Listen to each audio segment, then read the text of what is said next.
हिंदी में यूपीएससी की तैयारी से संबंधित प्रोग्राम्स को देखने के लिए सब्सक्राइब करें study IQIAS Hindi. Real estate एक ऐसा शब्द जिसको सुनते ही आपके दिमाग में कंक्रीट का बना हुआ जंगल आता है। एक ऐसा जंगल जो दिन ब दिन अपना दायरा बढ़ाता जा रहा है और आपके लिए अनेक तरह की पर्यावरण से जुड़ी समस्याएं ला रहा है। ऐसी ही एक समस्या जो कि जल संकट से जुड़ी हुई समस्या है, उस पर आज हम चर्चा करने वाले हैं। बेसिकली क्वेश्चन ये नहीं है कि आज जल संकट हमारे लिए कोई समस्या है या नहीं।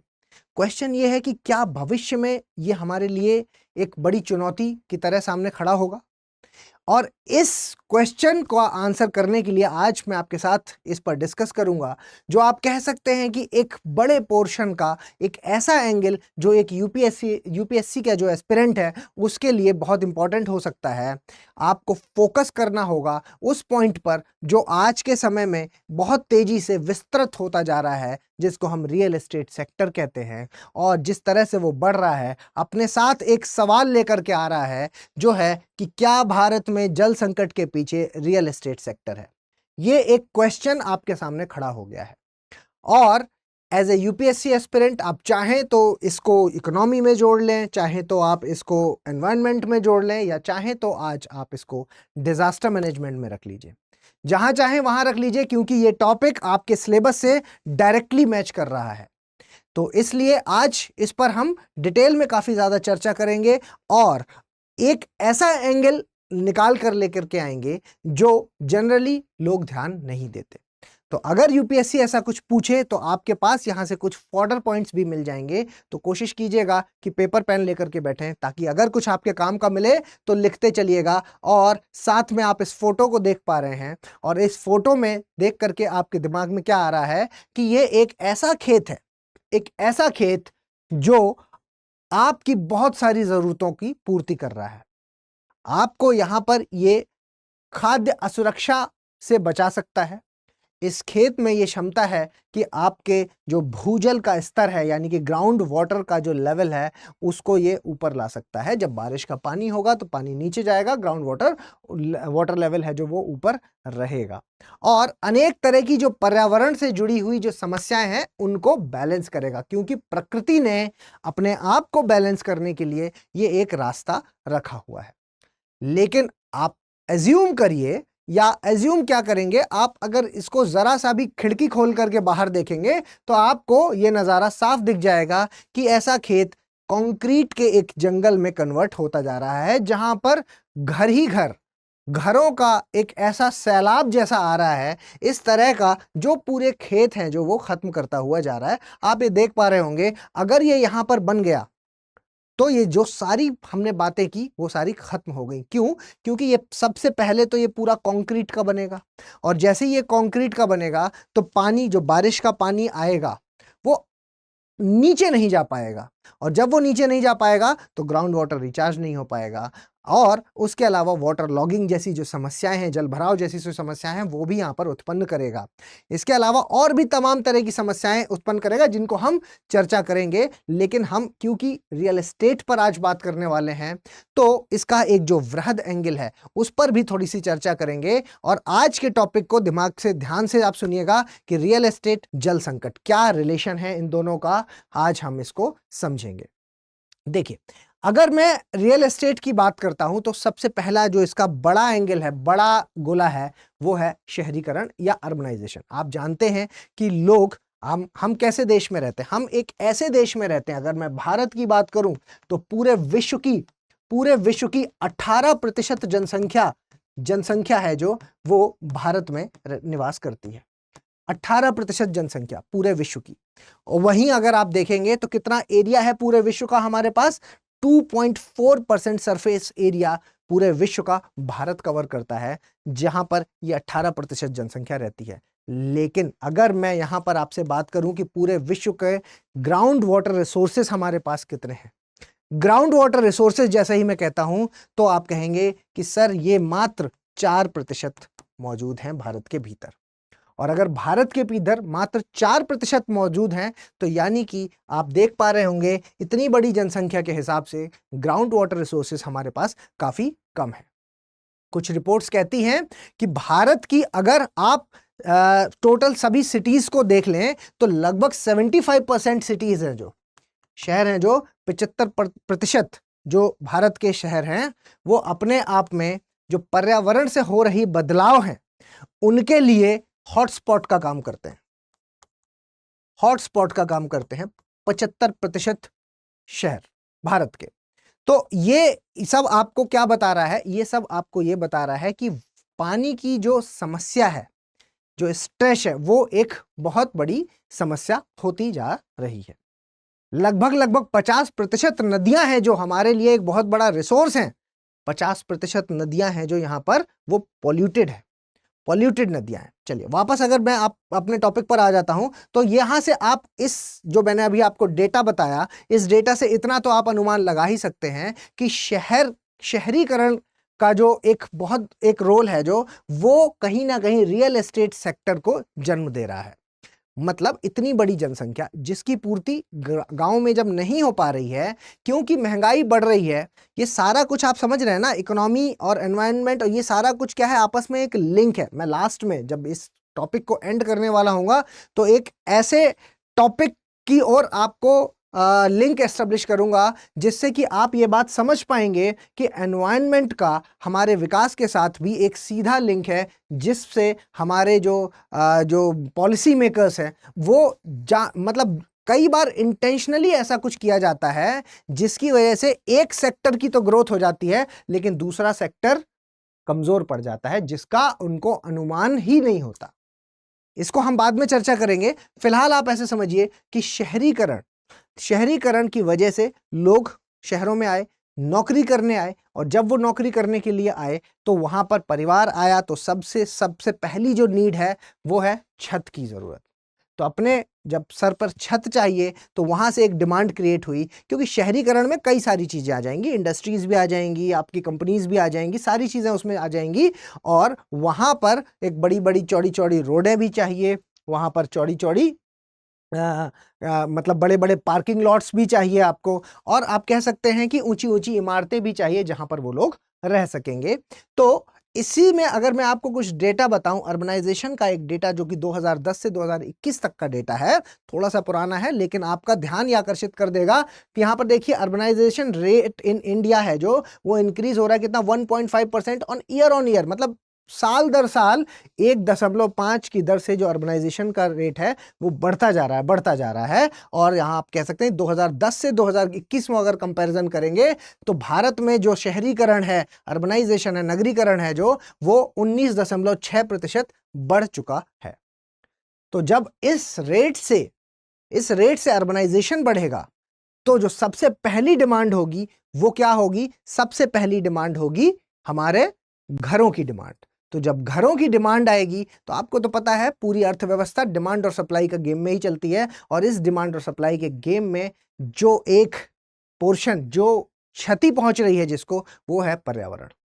और इस पर्यावरण एक ऐसी चीज, ऐसा एरिया है जो डायरेक्टली सीधे तौर पर तुरंत आपको नुकसान नहीं दिखा रहा, लेकिन लंबे समय पर लॉन्ग लास्टिंग वे में आपको एक बड़ा नुकसान दे सकता है। आप जानते हैं कई सारे पर्यावरणविद ये बात बता चुके हैं कि हमने, जब आपको पता है कि पर्यावरण की जब मैं बात करता हूं, पर्यावरण, तो आपको यहां पर इसकी इंपॉर्टेंस, इस चैप्टर की या इस सब्जेक्ट की इंपॉर्टेंस पहले तो आपको समझनी होगी। और इसकी अगर हम इंपॉर्टेंस की बात करें तो आज से नहीं, आप शुरुआत से ही ले लीजिए, 1972 से इस चैप्टर की जो इंपॉर्टेंस है उसको पहचाना गया है। जब सबसे पहली बार 1972 में स्टॉकहोम सम्मेलन हुआ और सब सारे विश्व के जो सभी देश हैं वो एक साथ एकत्रित हुए कि ऐसा भी कोई विषय है जिस पर हमें ध्यान देने की जरूरत है, तो ऐसा इसलिए हुआ क्योंकि जो रिसर्चर्स थे, जो वहां पर बैठे हुए रिसर्चर्स थे, उन्होंने बार बार ये कहा कि जिस लेवल से इंडस्ट्रियलाइजेशन हो रहा है उस लेवल से कहीं ना कहीं ऐसा होने वाला है भविष्य में जो आपको एक बड़े संकट की ओर ले जाएगा। तो इसकी वजह से ही फिर उसके बाद 20 साल बाद जब 1992 आया, तब जहां यहां पर मेजर देश मौजूद थे, वहीं 1992 आते समय पर्यावरण की समस्याओं को सभी ने लगभग समझ लिया था। और ये अर्थ समिट जिसको आप जानते हैं, अर्थ समिट, पृथ्वी सम्मेलन जब हुआ और अर्थ समिट जब हुई तो लगभग सभी देश यहाँ पर मौजूद थे। और फिर सभी ने एक अपना संकल्प किया कि हम किस तरीके से पर्यावरण को लेकर के बचाव करेंगे। तो वहीं पर उसके बाद ही चीजें हुई कि भाई सबसे जो बड़ी प्रॉब्लम आ रही है वो आ रही है ग्लोबल वार्मिंग की प्रॉब्लम। ग्लोबल वार्मिंग की प्रॉब्लम मतलब वैश्विक तापन की प्रॉब्लम, जो कि ग्लोबल टेम्परेचर को बढ़ा रही है। और इसी के चलते क्रम जब पेरिस क्लाइमेट समिट होती है, पेरिस क्लाइमेट समिट 2013 में जब पेरिस क्लाइमेट समिट होती है, तो वहां पर पेरिस समिट में यह संकल्प किया गया कि हम कैसे भी करके हमारा जो ग्लोबल टेम्परेचर है उसको 1.5 डिग्री सेल्सियस से ऊपर नहीं जाने देंगे और मैक्सिमम 2 से ऊपर तो कतई नहीं जाने देंगे, ये कह रहे थे। लेकिन अभी अगर रीसेंट की पब्लिश हुई एक रिपोर्ट की बात करूं तो 1.1 डिग्री सेल्सियस तो ऑलरेडी पहुंच चुका है। ग्लोबल टेम्परेचर 1.1 डिग्री सेल्सियस पहुंच चुका है। अब आप ये बात समझ पा रहे होंगे, जैसे ही मैं 1.1 डिग्री सेल्सियस की बात कर रहा हूं कि ग्लोबल टेम्परेचर इतना पहुंच गया, तो इसका मतलब हुआ कि ग्लेशियर्स हैं जो वो पिघलना शुरू हो चुके हैं। ग्लेशियर हैं जो वो पिघलना शुरू हो चुके हैं। और ग्लेशियर्स अगर पिघल रहे हैं और वो पिघल करके नदियों में आ रहे हैं तो अनेक तरह की समस्याएं जन्म ले रही हैं, जिसमें कि बाढ़ भी समस्या है और सूखा भी समस्या है। अलग अलग तरह की समस्याएं हैं जो वो जन्म ले रही हैं। और इस सब के पीछे जो कारण है वो कहीं ना कहीं एक ऐसा कारण है कि मतलब इतने सभी कारणों में एक ऐसा कारण है जो बड़ी बड़ी इमारतों के भीतर लोग रह रहे हैं, जहां पर एक बड़े बड़े जंगल जो काट दिए गए, जो कभी यहां पर बड़े बड़े जंगल हुआ करते थे किसी बड़े क्षेत्र में, और लोग जब शहरों में पलायन किए और शहरों में जब वो आए तो उसके बाद जो सबसे पहली चीज हुई वो ये कि इस एरिया में जब रियल एस्टेट सेक्टर की डिमांड उठी, रियल एस्टेट की जब डिमांड उठी तो सबसे पहली जो चीज हुई वो ये हुआ कि इस भूमि में होने वाला, क्योंकि यहां पर तो बननी थी बिल्डिंग, और जब यहां बिल्डिंग बननी है तो सबसे पहले पेड़ों को साफ किया गया, जमीन के में जो पेड़ों को साफ किया गया और इसको कंक्रीट का बना दिया गया, और फिर उसके बाद इसको चकाचौंध से भर दिया गया, और फिर उसके बाद इसको बनाने में जो पानी का इस्तेमाल किया गया, पानी का इस्तेमाल ना कह करके ये भी कहा जा सकता है कि पानी को जिस कदर बर्बाद किया गया वो अपने आप में एक समस्या है। इसके अलावा जब फिर ये बन गया तो भी उसके बाद पानी की जितनी ज़रूरतें हैं वो यहाँ पर प्रोवाइड कराने के लिए पानी का जो दोहन है, जो ग्राउंड वाटर का दोहन है, वो इतना भारी मात्रा में किया गया, वो भी अपने आप में एक समस्या है। तो मेरे ख्याल से अब तक आपको ये समझ में आ चुका होगा कि रियल एस्टेट सेक्टर जल संकट के बारे में जब आप कंपेयर करते हैं तो अछूता नहीं है। इसने कहीं ऐसा नहीं किया है कि जल संकट से इसका कोई रोल नहीं है। Major most important role real estate sector का जल संकट के साथ जुड़ा हुआ है। चलिए आगे बढ़ते हैं, और इसी क्रम में मैं आपको एक रिपोर्ट के बारे में बताऊंगा जो कि नीति आयोग की रिपोर्ट है। नीति आयोग की रिपोर्ट अभी आप जो बता रही है कंपोजिट, आप देख पा रहे हो, कंपोजिट वाटर मैनेजमेंट इंडेक्स जो था, जो कि 2018 में नीति आयोग का आया था, और इसने आपका ध्यान केंद्रित किया। इस रिपोर्ट ने बताया कि 8 ऐसे स्टेट हैं जिसमें महाराष्ट्र, गुजरात,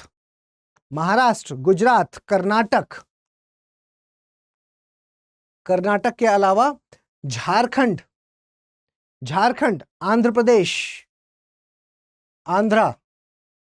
पंजाब और देश की राजधानी दिल्ली, ये ऐसे 8 राज्य हैं जो 2018 से गंभीर जल संकट का सामना कर रहे हैं, जिनको गंभीर जल संकट का सामना करना पड़ रहा है। ये नीति आयोग की रिपोर्ट ऐसा कहती है।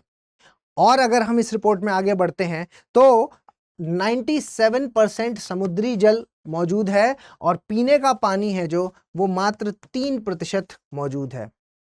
3% पानी में भी अगर आप देखेंगे तो 2.4% ग्लेशियर्स से आने वाला पानी है, 2.4% ग्लेशियर से और 0.6% है जो वो नदियों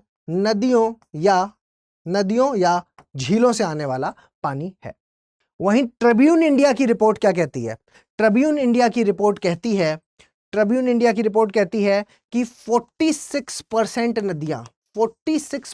नदियां हैं जो वो देश की जो नदियां हैं वो प्रदूषित हैं।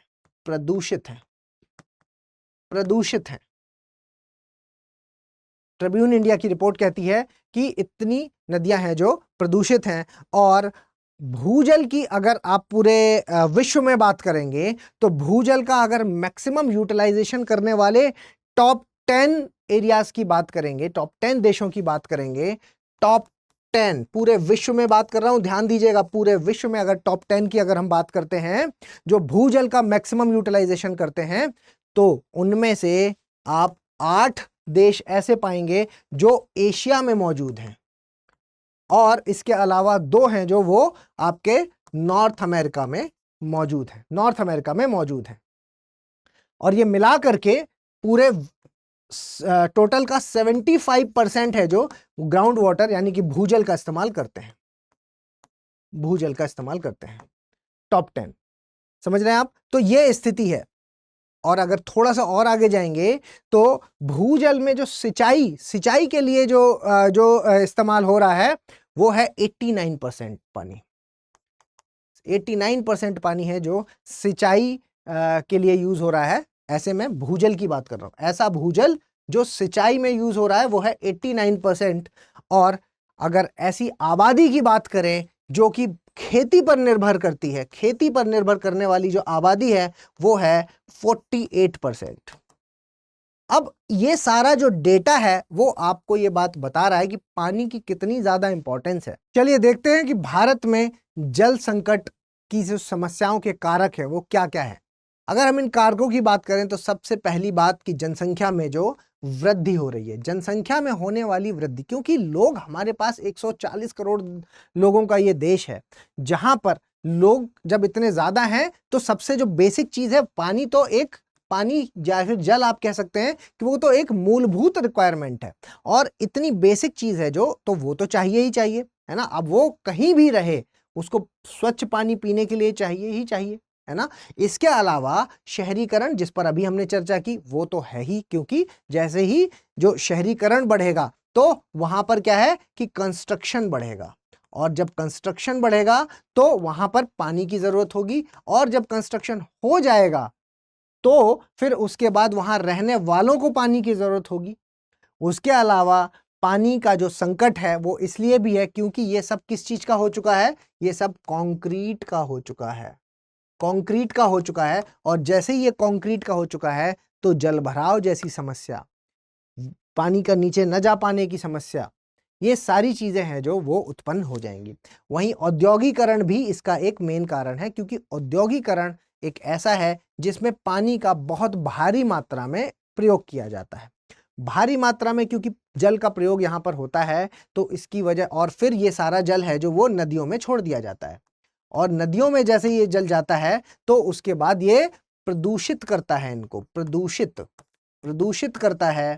और जब ये इनको प्रदूषित करता है तो हमारे जो रिसोर्स हैं, हमारे जो संसाधन हैं वो पूरी तरह से प्रदूषित हो जाते हैं, जिससे हमारे पास पीने के पानी की एक बड़ी समस्या, पेयजल आप कह सकते हैं, या पीने के पानी की समस्या उत्पन्न हो जाती है, पीने के पानी की समस्या।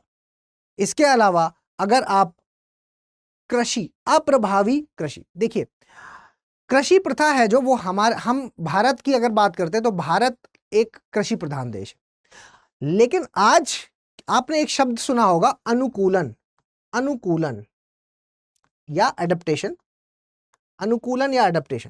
देखिए क्लाइमेट चेंज हो रहा है, ये एक फैक्ट है, और क्लाइमेट चेंज क्योंकि हो रहा है तो हमें भी अपनी जो काम करने की तरीके हैं उसमें कुछ बदलाव करना होगा। स्पेशली अगर मैं कृषि के हिसाब से बोलूं तो कृषि में जैसे जैसे आपका ग्लोबल वार्मिंग बढ़ रहा है, जब पानी की जरूरत है तो बारिश नहीं हो रही, जब आपको कम धूप चाहिए तो ज्यादा धूप हो रही है, जब ज्यादा धूप चाहिए तो कम हो रहा है, तो मतलब इस तरह की समस्याएं हो रही हैं। तो आपको ऐसी क्रॉप रेजिलिएंट, या आप कह सकते हैं कि ऐसी क्रॉप्स आपको उगानी होंगी जो उस टेम्परेचर के हिसाब से सूट करती हूं। जैसे कि एग्जाम्पल की बात करूं, क्योंकि हम जल के बारे में बात कर रहे हैं, तो आप ऐसे सोचिए कि यहां पर एक बहुत ही गंभीर विषय है। देखिए आप सोचिए यहां पर कि राइस है ना, राइस चावल है, जो चावल में भारी मात्रा में पानी चाहिए, है ना, और पानी की ही समस्या है। तो अगर हम उन इलाकों में, क्योंकि पानी की प्रॉब्लम है, फिर भी अगर हम पानी ही उगाएंगे तो मतलब हम क्या है कि अपने ग्राउंड लेवल को, ग्राउंड वाटर को का दोहन कर रहे हैं और फिर उसका वेस्टेज होगा। लेकिन अगर आप यहां पर बाजरा उगाते हैं, मोटा अनाज उगाते हैं, बाजरा उगाइए ना। मिलेट्स को इंटरनेशनल ईयर ऑफ मिलेट अभी घोषित किया गया था। क्यों घोषित किया गया था? इसलिए घोषित किया गया था ताकि उसको बढ़ावा मिले। क्यों? क्योंकि इसमें क्या है, प्रोटीन रिच है, प्रोटीन रिच है। और अगर इसमें प्रोटीन इतना ज्यादा है, इसके अलावा आपके खाद्य मतलब इसका उत्पादन भारी मात्रा में होता है, तो ये काफी तरह की समस्याओं को पूरा कर सकता है और पानी की कम पानी में हो जाता है, आराम से पैदा होता है। तो मतलब इसी को अनुकूलन कहेंगे कि मतलब उन जगहों पर जहां पर हम राइस का कल्टीवेशन कर रहे थे और वहां पर अब पानी की भारी समस्या हो चुकी है, झीलें सूख चुकी हैं, तो वहां पर आपको एडेप्टेशन करना होगा। आपको ऐसी चीजें उगानी होगी जो आसानी से वहां पर उग भी जाएं और प्लस आपकी खाद्य समस्या को पूरा कर दें, प्लस आपकी खाद्य के साथ साथ न्यूट्रिशन यानी कि पोषण की समस्या को भी पूरा कर दें। ठीक है, तो ये यहां पर है। इसके अलावा आप एग्जाम्पल के तौर पर यहां पर लिख सकते हैं कि बूंद बूंद सिंचाई का इस्तेमाल करें। आप लिख सकते हैं यहां पर स्प्रिंकलर सिस्टम का इस्तेमाल करें, फव्वारा सिंचाई का इस्तेमाल करें।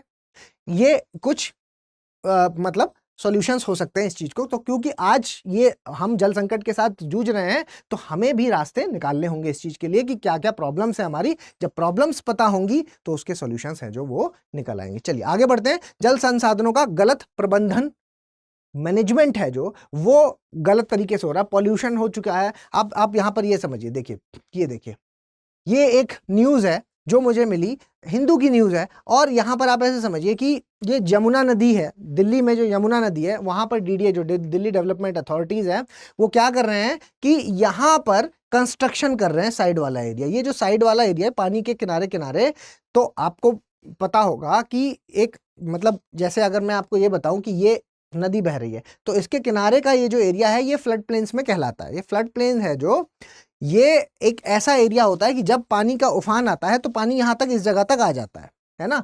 और ये भारी मात्रा में आप कह सकते हैं कि ये ऐसी भूमि होती है जो बहुत उपजाऊ होती है ना, क्योंकि अपने साथ सेडिमेंट्स लेकर के आती है। उसके अलावा यहाँ पर पानी की कोई कमी नहीं होती। तो आप देखते भी होंगे नदी के किनारे किनारे लोग ऐसी वाली फसलें उगाते हैं जहां पर बहुत ज्यादा जल की जरूरत जिसमें होती है ना। तो वो सारी चीजें, अब अगर यहाँ पर कंक्रीट बना दिया गया, ऐसा कुछ बना दिया गया जिससे सुंदरता तो काफी ज्यादा दिखेगी, है ना। एक कह सकते हैं कि एक इस तरह का मार्केट जैसा बन जाएगा, जुहू बीच बन जाएगा अपने आप में, है ना, कि समुद्र के किनारे किनारे एक कुछ ऐसा बना दिया जाए कंक्रीट का जिसकी वजह से वहां पर लोग आए और इकोनॉमिक ग्रोथ हो। तो उस पॉइंट ऑफ व्यू से तो ठीक है, लेकिन पर्यावरण के पॉइंट ऑफ व्यू से तो ये भारी नुकसान है। तो आप यहां पढ़ पा रहे होंगे, डीडीए फ्लाउट्स द एनजीटी की गाइडलाइंस। एनजीटी ने साफ कह रखा है कि जो फ्लड प्लेन एरिया, यहां पर कंस्ट्रक्शन नहीं हो सकता। और यहां पर यमुना नदी का जो फ्लड प्लेन एरिया है, इसमें इन्होंने कंस्ट्रक्शन करना शुरू किया, जिसकी वजह से एनजीटी ने इसको रोक लगाई। तो ये सब क्या है, ये संसाधनों को लेकर के गलत प्रैक्टिस है। ठीक है, चलिए आगे बढ़ते हैं। और सबसे मेजर कारण जलवायु परिवर्तन। जलवायु परिवर्तन, इस पर तो हम चर्चा कर ही गए। तो जलवायु परिवर्तन तो एक मेजर रीजन है ही है, जिसका एक छोटा सा हिस्सा हो सकता है जल की समस्या, या आप कह सकते हैं उसी का एक सब पोर्शन हो सकता है। तो ये सारी कुछ समस्याएं हैं जो भारत में जल संकट को जन्म दे रही हैं। अब अगर मैं डायरेक्टली फॉर्म में आपसे बोलूं कि कैसे रियल एस्टेट जल संकट को प्रभावित करता है, जल संकट को कैसे ये प्रभावित करता है, अगर मैं आपसे सीधे सीधे बोलूं तो आप यहां पर देख पा रहे हैं, ये देखिए, आप यहां देखिए, यहां पर आप ये देख पा रहे हैं, अब ये हो रहा है कंस्ट्रक्शन। ठीक है, अब कंस्ट्रक्शन हो रहा है तो यहां पर आपने देखा होगा कि टैंकरों में पानी भर के आता है और पूरे रास्ते वो पानी गिराते हुए आते हैं। ठीक है, पूरे रास्ते वो पानी गिराते हुए आते हैं, वो तो एक अलग फैक्ट है। लेकिन उसके अलावा जितना पानी की जरूरत है उतने कहीं ज्यादा पानी यहां पर कंस्ट्रक्शन में लगता है और बर्बाद होता है कंस्ट्रक्शन के दौरान। समझिएगा, बहुत गंभीर बात है। सुनने में हो सकता है आपको छोटी लगे, क्योंकि आज हम डायरेक्टली इस संकट से नहीं जूझ रहे हैं, लेकिन भविष्य में हर कोई इस संकट से जूझने वाला है। ध्यान रखना होगा इसलिए आपको यहाँ पर कि ये देखिए, पहले तो आपने क्या किया, इस भूमि को कंक्रीट का बना दिया, और फिर जब ये भूमि पूरी तरीके से कंक्रीट की बन गई है तो फिर उसके बाद यहाँ कंस्ट्रक्शन हो रहा है, और उसमें आप ग्राउंड वाटर से पानी निकाल करके या टैंकरों के माध्यम से उसको मंगा करके आप यहाँ पर उसका कंस्ट्रक्शन जब करते हैं तो भी भारी मात्रा में पानी का इस्तेमाल होता है। और ये एक घर की बात नहीं है, आप सोचिए पूरा शहर डेवलप हो रहा है इस तरह का, है ना। आप गुड़गांव वाले एरिया में अगर कभी आए हो तो यहाँ आकर के आप देखेंगे तो यहाँ आप एक एरिया ऐसा पाएंगे जहां पर पूरा का पूरा एक एरिया है, आप मान के चलिए कि उसको पूरा कंक्रीट का बना दिया गया। मतलब कि बहुत बड़ा किलोमीटरों में जो एरिया है उसको पूरा काट करके खत्म करके वहां पर सड़कें अच्छी डेवलप कर दी गई हैं, वहां पर रियल एस्टेट का भारी मात्रा में कंस्ट्रक्शन हो रहा है, जिसकी वजह से तमाम तरह की प्रॉब्लम, जिसमें अगर हम पानी की अभी हम बात कर रहे हैं तो पानी को लेकर के गंभीर समस्या उस जगह पर आ चुकी है या आने वाली है। पेड़ बचे ही नहीं है, निस्तेनाबूद कर दिए गए हैं, सब खत्म हो चुके हैं, बहुत ज्यादा वहां पर गर्मी पड़ती है। और इस मतलब ये हर एक उस एरिया की बात है जिस जगह पे इस तरह का कंस्ट्रक्शन हो रहा है। अभी लास्ट में हम चलते चलते कुछ और समस्याओं के बारे में बात जरूर करेंगे। देखिए, तो आप मेरे ख्याल से ये समस्या समझ रहे हैं। तो ये जो है कि यहाँ पर निर्माण की जो मांग हो रही है, जिसकी वजह से इस तरह का कंस्ट्रक्शन हो रहा है। वहीं आप ये देखिए जल भराव की समस्या, अब ये पानी आया और उसके बाद यहाँ पर अब वो पानी नीचे नहीं जा सकता, तो क्योंकि नीचे नहीं जा सकता तो पानी भर गया, इसलिए उसको निकाला जा रहा है ना, वेस्ट किया जाए। तो वेस्ट बहुत ज्यादा यहाँ पर वेस्टेज हो रहा है, क्योंकि अभी इस तरह भाई डेवलपमेंट जब सोसाइटी का पूरी एक डेवलपमेंट होता है तो क्योंकि उसको खूबसूरत भी बनाना है और वहां पर खेलने कूदने की जगहें भी बनानी है, तो वो कच्चा नहीं बनाना, वहां पर क्या है पक्का बन जाता है वो पूरा। और जैसे ही वो पूरा पक्का बन जाता है तो एक बड़ी समस्या हो जाती है। आप इसको ऐसे एग्जाम्पल की तरह लीजिए कि एक बड़ी जगह पर, दिल्ली को ले लेते हैं एग्जाम्पल, एक बड़ी जगह पर भारी मात्रा में लोग रहते हैं और उनके पास कार खड़ी करने की जगह नहीं है, तो अगर पार्किंग बनेगी तो कहाँ बनेगी, एक बहुत बड़ा एरिया होगा जिसको पूरा कॉन्क्रीट का बनाया जाएगा और फिर वहां पर पार्किंग बनेगी, मल्टी लेवल पार्किंग बन जाएगी, है ना। लेकिन वो जो क्षेत्र, जिस जगह, जो आप विकास के तौर पर तो ये पकड़ सकते हैं कि हाँ विकास हो रहा है, लेकिन किस कीमत पे विकास हो रहा है ये भी आपको यहां पर देखना होगा। तो जल भराव की समस्या, उसके अलावा जो सबसे इंपॉर्टेंट बात जो मैं बार बार कह रहा हूं वो है ग्राउंड वाटर रिचार्ज की प्रॉब्लम। देखिए ग्राउंड वाटर में कई सारे एक्विफर्स होते हैं, अब पानी है, यहाँ पर पेड़ है, ये इसको नीचे लेकर के जाएंगे और फिर उसके बाद ये जड़ें हैं जो इनकी पानी यहाँ से लेके अपना सोख लेंगे, उसके बाद पानी ग्रो होगा, ठीक है, वो सॉरी पेड़ है जो वो ग्रो होगा। अब पेड़ ग्रो होगा, पेड़ भी यहाँ पर मौजूद होंगे जिससे कि टेम्परेचर है जो वो कंट्रोल रहेगा। उसके अलावा यहाँ पर जो ग्राउंड वाटर है वो हमेशा मौजूद रहेगा। हमें जब जरूरत है तो हम वहां पर कुएं वगैरह भी खोद करके पानी को निकाल सकते हैं, क्योंकि पानी वहां पर इनटेक आ रहा है। जब भाई इनटेक आएगा तभी तो आप निकाल पाओगे। लेकिन अगर आपने ऐसी कंडीशन कर ली कि पानी निकाल तो बहुत सारा लिया लेकिन इनटेक बिल्कुल जीरो कर दिया, तो कितने दिन तक निकाल पाएंगे, है ना। एक समय के बाद चीजें वहां पर रुक जाएंगी। तो ये कुछ समस्याएं हैं जो रियल एस्टेट के हिसाब की वजह से डायरेक्ट लेवल पर हमें देखने को मिलती हैं। इसके आगे आप यहाँ पर ये ऐसे देखिए, इस चीज को समझने के लिए आप ऐसे समझ सकते हैं कि ये देखिए, है ना, ये एक ऐसा एरिया है जो कच्चा है, घर भी है यहाँ पर, और पहले का अगर पास्ट का में आप देखेंगे तो इस तरह के कुछ सोसाइटीज रहती थी जिसमें यहाँ पर कच्चा है, तो बारिश हुई तो उसके बाद पर्याप्त एरिया ऐसा है जहां पर पानी, मतलब घर भी है लेकिन साथ में पेड़ पौधे भी सब साथ में बने हुए हैं। इसी जगह पर ऐसा अगर बन गया है तो यहां पर आप देख पा रहे होंगे कहीं पर भी कोई ऐसा एरिया नहीं है जिस जगह पर अगर बारिश होती है तो वो आपका जो है वो जमीन के भीतर जा पाएगा, ठीक है। यहां पर आप इसको समझिए कि देखिए एक और चीज चलती है, समझिए, तालाब है ना, वेटलैंड्स हैं, तालाब हैं, इन जगहों पर सरकार ने पूरी तरीके से मनाही कर रखी है। यहाँ पर एक माफिया सिस्टम भी चलता है, पूरी तरीके से मनाही कर रखी है कि तालाब वगैरह हैं जो उस जगह पर कंस्ट्रक्शन नहीं हो सकता। लेकिन यहाँ पर ये जो रियल एस्टेट माफिया हैं, ये सरकार के कुछ लोगों के साथ मिल करके इस तरह का कुछ करते हैं, मतलब चाहे रिश्वत दे करके या दूसरे कुछ माध्यम से कुछ ऐसा करते हैं जिसकी वजह से आप ये देख पा रहे हैं कि यहाँ पर पूरा, अगर यहाँ पर मान लीजिए तालाब है या वेटलैंड वाला एरिया जहां अलाउड नहीं है कंस्ट्रक्शन करना, लेकिन क्योंकि वो सूख चुका है, तो इसकी वजह से अब ध्यान वहां पर नहीं जा रहा है। एक पीढ़ी वहां बीत गई जिसने कभी यहाँ पर पानी देखा ही नहीं है, उसको पता ही नहीं कि यहाँ कभी तालाब था, तो उसको वहां पर दे दिया जाता है रियल एस्टेट सेक्टर को, और रियल एस्टेट सेक्टर उसमें मिट्टी डाल के उसको पूरा खत्म करता है, भर देता है, और फिर उसके बाद ऊपर उसको कंक्रीट का बना करके एक भारी डेवलपमेंट, या आप देख पा रहे होंगे इस फोटो से, आप आइडिया लगा सकते हैं कि एक ऐसा एरिया है जिस जगह पर पूरी तरीके से जो तालाब वगैरह हैं उनको खत्म कर दिया गया है, और वहां पर रियल एस्टेट सेक्टर का ग्रोथ। अगर मेरी इस बात से आपको बहुत ज्यादा फर्क नहीं पड़ पा रहा है अब तक, तो एक एग्जाम्पल से आप समझ सकते हैं। ये बेंगलुरु संकट, ये अभी रिसेंट का एग्जाम्पल है, क्योंकि हम भारत की बात कर रहे हैं इसलिए मैं बेंगलुरु संकट की बात कर रहा हूं। अदरवाइज एक और एग्जाम्पल आपके सामने आ चुका है, दुबई वाला।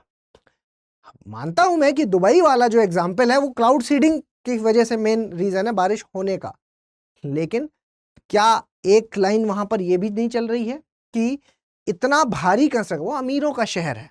दुबई अपने आप में कैसा शहर है? अमीरों का शहर कहा जाता है, जहां पर हर जगह पर कंक्रीट का बन चुका है, वो पूरा शहर ही कंक्रीट का है। और क्योंकि वहां बारिश होती नहीं है इसलिए वहां क्लाउड सीडिंग से बारिश कराई जाती है ना, आर्टिफिशियल रेन वहां पर कराई जाती है। लेकिन इस बार जब वहां पर चीजें बदल गई और जो स्टॉर्म है जो अरब सागर में आ रहा था और वो वहां पहुंच गया, और उसी दौरान समय गलत पड़ गया, और उसी दौरान क्लाउड सीडिंग करा दी गई, क्लाउड सीडिंग के माध्यम से बारिश करा दी गई, आर्टिफिशियल रेन करा दी गई, तो हुआ क्या? पूरा का पूरा दुबई है जो आज भर चुका है, और पानी जमीन पे नीचे नहीं जा रहा है। क्यों नहीं जा रहा है? क्योंकि पूरा कंक्रीट का बना हुआ है, तो जाएगा कैसे वो नीचे? तो ये भी एक फैक्टर आपको समझना होगा। खैर, हम बेंगलुरु संकट की अगर बात करते हैं तो बेंगलुरु संकट में आपको यहाँ पर जो मेन चीज है, देखिए बेंगलुरु में बारिश क्यों हुई उसके अगर रीजन जो वहाँ पर पानी का जो क्राइसिस आया वो क्यों आया, उसके पीछे एक ये भी कारण है कि भाई इस बार मानसून कम रहा, एल नीनो भी एक फैक्टर है, ये तो नेचुरल हो गया चलो। उसके अलावा आप कह सकते हैं कि सर जो कावेरी है वो वहाँ की लाइफलाइन कही जाती है, और उसमें जो पानी है वो साउथ वेस्ट मानसून से भी कम मिला और नॉर्थ ईस्ट मानसून से भी कम मिला, वो भी एक फैक्टर है। लेकिन ये भी एक फैक्टर यहां पर साथ में चल रहा है कि पूरा बेंगलुरु है जो वो आईटी हब है, और आईटी हब एक बड़ी इमारतों का शहर है जहां पर पूरा बेंगलुरु कंक्रीट का बना हुआ है, और ये कंक्रीटाइजेशन है जो ये एक मेन इंपॉर्टेंट कारण है जिसकी वजह से वाटर सीपेज की प्रॉब्लम है वहां पर, जिसकी वजह से पानी है जो वो नीचे नहीं जा पा रहा, जमीन इसका जल का जो स्तर है वो काफी ज्यादा नीचे जा चुका है, तो पीने के पानी की वहां पर बहुत भारी समस्या का सामना वहां के लोगों को करना पड़ा, है ना। तो ये एक मेजर ऐसा एग्जाम्पल है जो आप कह सकते हैं कि अभी रिसेंट में हम सब के लिए एक चेतावनी है ना। चलिए, व्यक्तिगत तौर पर आप और मैं इसके लिए क्या कर सकते हैं? आप और मैं इसके लिए क्या कर सकते हैं? व्यक्तिगत तौर पर अगर हम देखेंगे तो छोटी छोटी चीजों से हम बदलाव करेंगे। अगर हम एक ऐसी सोसाइटी में रह रहे हैं जहां पर, देखिए, उसको आप ये नहीं कह सकते कि भाई हम शहर में आना बंद कर दें क्या, शहर में आएंगे तो वहां पर घर में रहना पड़ेगा, जल संकट होगा तो हम नहीं, ऐसा नहीं। आएंगे रहेंगे, लेकिन उसके अलावा हमारी जो एक जागरूक नागरिक की तरह आपको बिहेव करना होगा, और वो सारे काम करने होंगे जिससे हमारे भविष्य के में आने वाली जो पीढ़ियां हैं, भविष्य में जिसको सस्टेनेबल डेवलपमेंट कहते हैं, हमें अलग अलग प्रयास करने होंगे सस्टेनेबल डेवलपमेंट के, व्यक्तिगत तौर पे भी करने होंगे, पॉलिसी के तौर पर भी करने होंगे, और सोसाइटल स्तर पे भी करने होंगे, और सरकार को भी प्रयास करने होंगे। जिसमें हम व्यक्तिगत तौर की बात करें तो बहुत छोटी छोटी चीजें हैं जिसको हमें अपनी दिनचर्या में बदलाव करना होगा।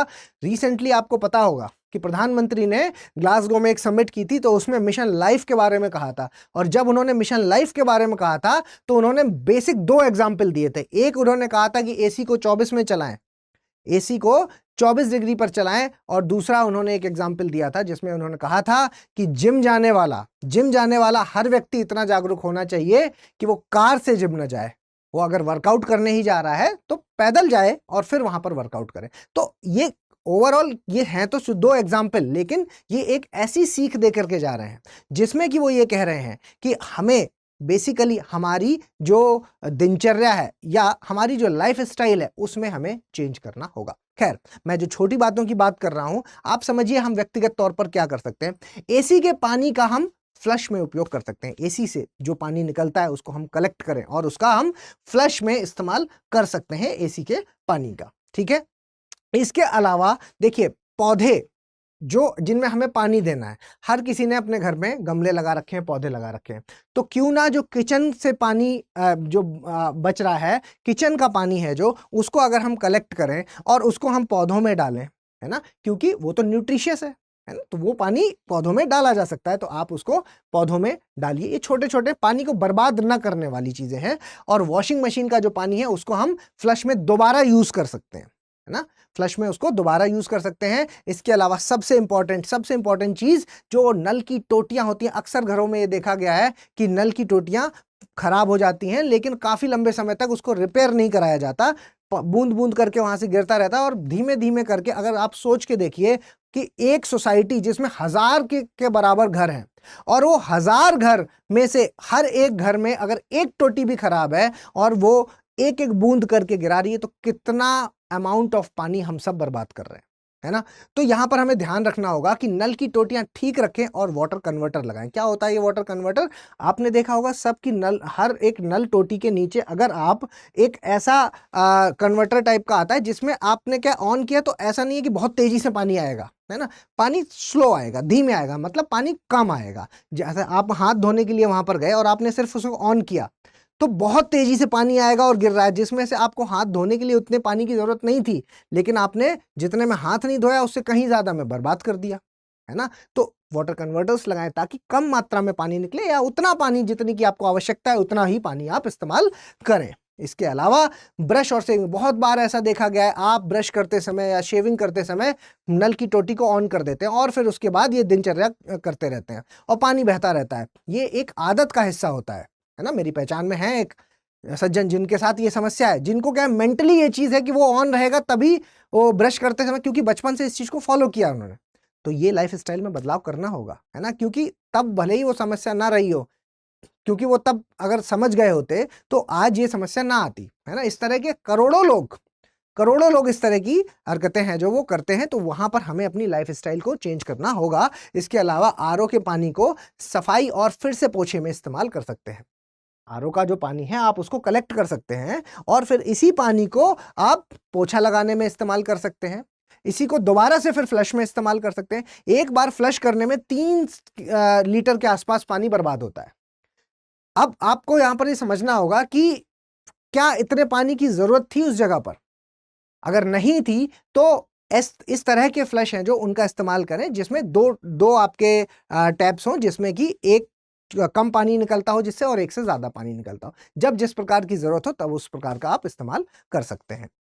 तो ये कुछ व्यक्तिगत स्तर पर किए जाने वाले बदलाव हैं, लेकिन अगर हम वहीं सोसाइटल स्तर पे बात करें, सोसाइटी के स्तर पर भी कुछ बदलाव किए जा सकते हैं, जैसे कि सबसे इंपॉर्टेंट है rain water harvesting system. Rain water harvesting, ये आप फोटो से आप देख पा रहे होंगे। देखिए, रेन वाटर, बारिश का पानी एक मूलभूत चीज है, सबसे इंपॉर्टेंट है बारिश का पानी। रिजर्वॉयर्स के लिए आप ले लीजिए तो भी बारिश का पानी सबसे ज्यादा इंपॉर्टेंट है।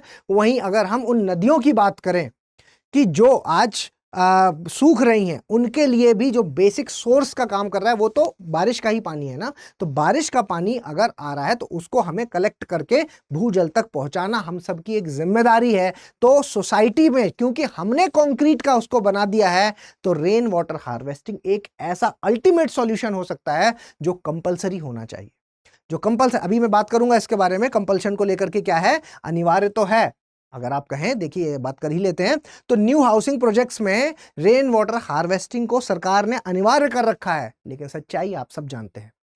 कहां कहां रेन वाटर हार्वेस्टिंग, किस किस सोसाइटी में, आप सभी लोग किसी ना किसी सोसाइटी में रहते होंगे, और उस सोसाइटी में आप क्या ये बात देखते हैं कि वहां पर रेन वाटर हार्वेस्टिंग हो रही है? रेन वाटर का जो संचयन है पानी का, वो प्रणाली, उसको संचय किया जा रहा है क्या? वो बारिश के पानी को इकट्ठा करके उसको जमीन तक पहुंचाया जा रहा है?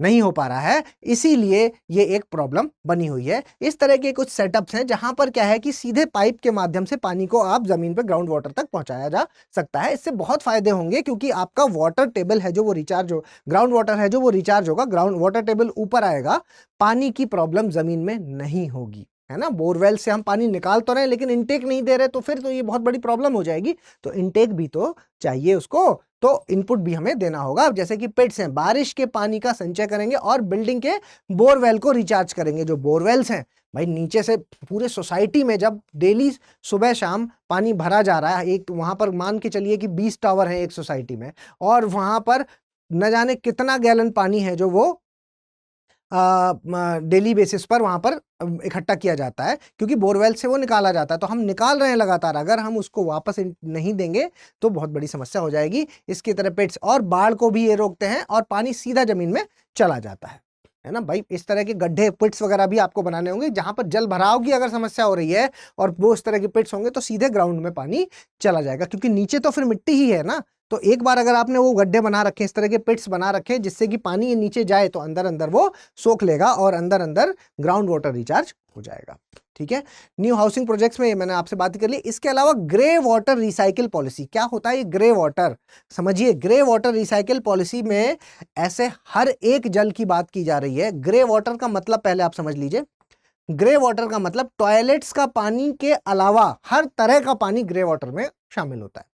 हर तरह का, टॉयलेट्स के अलावा हर तरह का पानी जो भी आप सोसाइटी के स्तर पर इस्तेमाल कर रहे हैं उसको हम ग्रे वाटर में कर सकते हैं। तो इसके लिए रिसाइकिल पॉलिसी है जो वो हमें बनानी होगी, ग्रे वाटर रिसाइकिल पॉलिसी, जिसको आपको नेशनल स्तर पर, स्टेट स्तर पर, तालुका स्तर पर, डिस्ट्रिक्ट स्तर पर आपको हर जगह पर बनाना होगा, ताकि पानी जिस तरह के, आप देखिए सुनने में अभी हो सकता है ऐसा लग रहा हो कि ये कैसे पॉसिबल है, लेकिन आप ऐसे सोचिए कि एक समय में जब हम कूड़े के प्रबंधन के बारे में बात करते थे और जब हम ये कहते थे कि सूखा कूड़ा, गीला कूड़ा अलग अलग करिए, तो ये अपने आप में ऐसा लगता था अरे ये कैसे पॉसिबल है एक एक घर के स्तर पर। लेकिन आज के समय में देखिए, हर एक घर में 2 डस्टबिन लगभग हर एक जागरूक घर में तो हो ही चुके हैं, और कूड़े को सही जगह पर निपटान किया जा रहा है, और वो इसीलिए ही सही से जो कूड़ा है वो रिसाइकल वगैरह हो पाता है ना। सिंगल यूज प्लास्टिक का जब बैन की बात की गई, तो मतलब देखिए, अगर हम विकल्प नहीं देंगे तो चीज कैसे हो पाएगी, तो बात मतलब उसकी पूर्ति नहीं हो पाती कई बार। तो ऐसे समझिए इसको, जब सिंगल यूज प्लास्टिक की बात की गई कि सिंगल यूज प्लास्टिक है जो वो बंद करेंगे पूरी तरीके से, तो लोगों को एक विकल्प चाहिए कि कागज के थैले के बैग चाहिए, तो वो कहां से आएंगे। समझिए पॉलिसी के स्तर पर कितने बड़े बड़े बदलाव होते हैं। इधर सिंगल यूज प्लास्टिक को बैन करने की बात की गई, और उधर से बैम्बू जो कि अपने आप में एक ऐसा ट्री हुआ करता था जहां पर भारी मात्रा में, जिससे कि कागज का प्रोडक्शन होता है, और उस बैम्बू को जिसका उत्पादन भारी मात्रा में होता है, उस बैम्बू को कट करना अलाउ किया गया, ये कह करके कि ये बैम्बू है जो ये घास की कैटेगरी में आता है। बैम्बू को घास की कैटेगरी में डाला गया, वहां से कागज का निर्माण हुआ और यहां पर प्लास्टिक को बैन किया गया, और इससे मिला आपको एक सब्स्टिट्यूट, प्लास्टिक का सब्स्टिट्यूट। उसी तरीके से यहां पर भी एक चीज हुई है, इस पर भी हम चर्चा करेंगे। ठीक है, चलिए आगे देखते हैं, और आगे देखिए, मैंने अभी आपको एक, मतलब ये सारी चीजें जो बताई, उसके साथ साथ एक और चीज हो रही है। देखिए, समस्या की जब हम बात करते हैं तो एक ऐसी समस्या, क्योंकि इतनी बड़ी सोसाइटी में इतने लोग रह रहे हैं, और फिर उसके बाद जो उनका वेस्ट है ना, वो एसटीपी प्लांट्स में, जो सीवेज ट्रीटमेंट प्लांट होते हैं, वो वहां पर एक सोसाइटी स्तर पर बनाए जाते हैं। बहुत सारी ऐसी सोसाइटीज हैं जहां पर नहीं बनाए जाते, और वहां पर पिट्स में वेस्ट को इकट्ठा करके आगे नदियों में बहा दिया जाता है। वो नदियों की हालत खराब कर रहा है। या आप अगर एसटीपी प्लांट्स की भी बात करेंगे तो भी उसके बाद जो वेस्ट है उसको नदियों में जब बहा दिया जाता है, तो आप ये देख पा रहे होंगे, एक शब्द आपने सुना होगा, यूट्रोफिकेशन। और ये नदी है, और नदी में ये पूरा हरा हरा, मतलब क्या, एल्गल ब्लूम हो चुका है। अब क्योंकि मैं जिस वेस्ट की बात कर रहा हूं वो अपने आप में न्यूट्रिशन है उसके अंदर, और यूट्रोफिकेशन अगर आप ना जानते हो तो मैं यहां पर आपको बता दूं कि यूट्रोफिकेशन का मतलब क्या हुआ।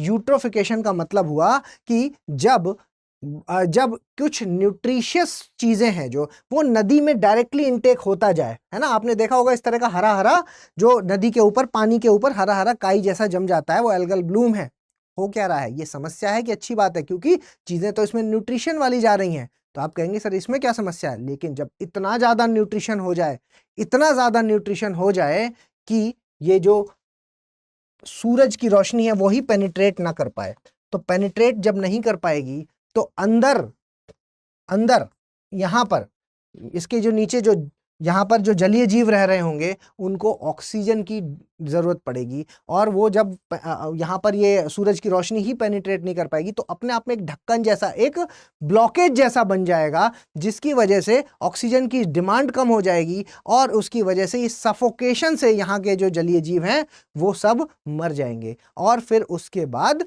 ये पूरा जो पानी है ये कैसा हो जाएगा, ये दूषित हो जाएगा, ये अपने आप में जहर बन जाएगा। तो ये सब अगर नदियों में जा रहा है तो ये भी एक बहुत बड़ी समस्या को जन्म दे रहा है। सोसाइटी के स्तर पर आप समझ पा रहे हैं कि एक छोटी सी चीज जो एक पूरे इकोसिस्टम को खत्म कर रही है। भाई इस झील या ये जो भी पानी जहां पर भी इकट्ठा है वो उसका जो भी इकोसिस्टम था उसको पूरे को खत्म कर रही है, उसको पूरे पारिस्थितिकी तंत्र को ही खत्म कर रही है। इसके अलावा अगर आप देखेंगे तो आपने अक्सर ये इस तरह के धुंध देखे होंगे, इस तरह के धुआं देखे होंगे, जो कि यकीन मानिए ये बिल्कुल भी धुंध नहीं है, ये रियल एस्टेट सेक्टर का जो कंस्ट्रक्शन हो रहा है उससे होने वाला उससे पैदा होने वाली डस्ट है, जो अनेक तरह की बीमारियां उत्पन्न करती है। लंग्स की जो बीमारियां हैं वो इससे भारी मात्रा में होती हैं। यहां पर आप ये देख पा रहे होंगे पूरा का पूरा एक आवरण जैसा बन गया है ना, एक आवरण जैसा बन गया है। अभी आपने एक न्यूज पढ़ी होगी रिसेंटली, अरल सी जो कि पूरी तरीके से सूख चुका है, अरल सी जो सूख चुका है उसकी जो धूल है वो उड़ उड़ करके साइबेरियन रीजन में एक डोम जैसा बना रही है ना, वो एक डोम जैसा बना रही है। ये भी एक समस्या है। वो है तो वो धूल ही ना, तो वो भी धीमे धीमे क्या कर रही है कि दूसरे एरिया को प्रभावित करे। उसी तरीके से ये आप समझ के चलिए, ये कंस्ट्रक्शन जो भारी मात्रा में हो रहा है, यहाँ से निकलने वाली जो धूल है वो यहाँ पे रहने वाले लोगों को प्रभावित करती है और अनेक तरह की बीमारियां हैं जो उनको जन्म देती है। रियल एस्टेट सेक्टर ही है ये इसका। और अंत में जो मैंने आपसे कहा था, एक मैं विशेष बात अगर मैं आपको बताऊं तो आप समझिए इस चीज को कि जब एनवायरनमेंट और विकास, जब दोनों के बारे में देखा जाता है तो हम लोग हमेशा विकास को प्राथमिकता देते हैं, और ये विकास की ही प्राथमिकता है जो चेन्नई में आपने देखा कि कुछ समय पहले वहां पर बाढ़ की जो समस्या आई या कोस्टल एरियाज में जो समस्या आई। तो अभी जो मैंने आपको सिंगल यूज प्लास्टिक का एग्जाम्पल दिया था, वैसा ही एक एग्जाम्पल हमारे पास यहां पर रियल एस्टेट सेक्टर और तटीय विकास को लेकर के है। सेम ऐसा ही एग्जाम्पल है। कहने का मतलब है कि जब हमें तटों के किनारे किनारे हमें जब रियल एस्टेट सेक्टर को ग्रो करना था तो पॉलिसी लेवल पर कुछ बदलाव किए गए, और ये जो पॉलिसी लेवल पर बदलाव किए गए वो कुछ ऐसे बदलाव हैं कि यहां पर अलाउ किया गया कि तटीय विकास जो कोस्टल एरिया है उस जगह पर हम क्या करेंगे कि रियल एस्टेट सेक्टर को ग्रो करेंगे। तो सबसे पहले इसको स्टेट लिस्ट में लाया गया, और फिर उसके बाद आंध्र प्रदेश आपका जो तमिलनाडु वाला एरिया है वहां पर, आपका उड़ीसा वाला एरिया है वहां पर, उन जगहों पर जो मैंग्रोव्स हैं वहां पर काटे गए। तो स्टेट लेवल पर अगर आप देखेंगे तो उड़ीसा ने मैंग्रोव्स को नहीं कटने दिया, इसलिए उड़ीसा में ये समस्या आपने नहीं सुनी। लेकिन आप आंध्र प्रदेश में, आप तमिलनाडु में इस तरह की समस्या अक्सर सुनते होंगे कि कोस्ट के किनारे किनारे यहाँ पर रियल एस्टेट सेक्टर का विकास किया गया, और फिर उसके बाद तमाम तरह की समस्याएं जो कॉन्क्रीटाइजेशन की वजह से हुई, क्योंकि ये एरिया पूरा कॉन्क्रीट का बन चुका है।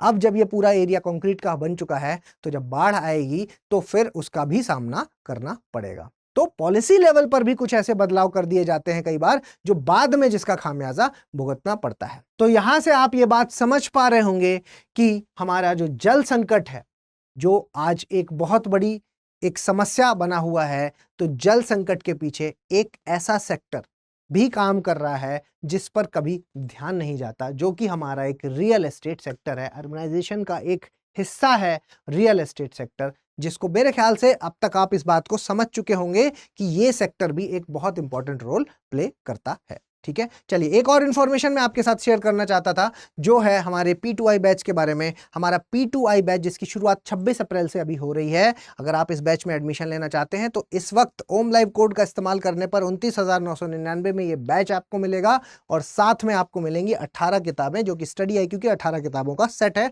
वो भी इसमें दिया जाएगा। और क्योंकि ये P2I बैच है तो आपको यहाँ पर प्री से लेकर के इंटरव्यू तक की कंप्लीट जानकारी या कंप्लीट तैयारी करवाई जाएगी। जल्दी मिलते हैं किसी और लेक्चर में। अगर आपको ये PDF चाहिए या आप मेरे साथ टेलीग्राम पर जुड़ना चाहते हैं तो please Om Dwivedi study IQ को सर्च करके टेलीग्राम पर जुड़ सकते हैं, या QR कोड को स्कैन करके भी मेरे साथ टेलीग्राम पर जुड़ सकते हैं। जल्दी मिलेंगे, धन्यवाद। हिंदी में UPSC की तैयारी से संबंधित प्रोग्राम्स को देखने के लिए सब्सक्राइब करें स्टडी IQ IAS हिंदी।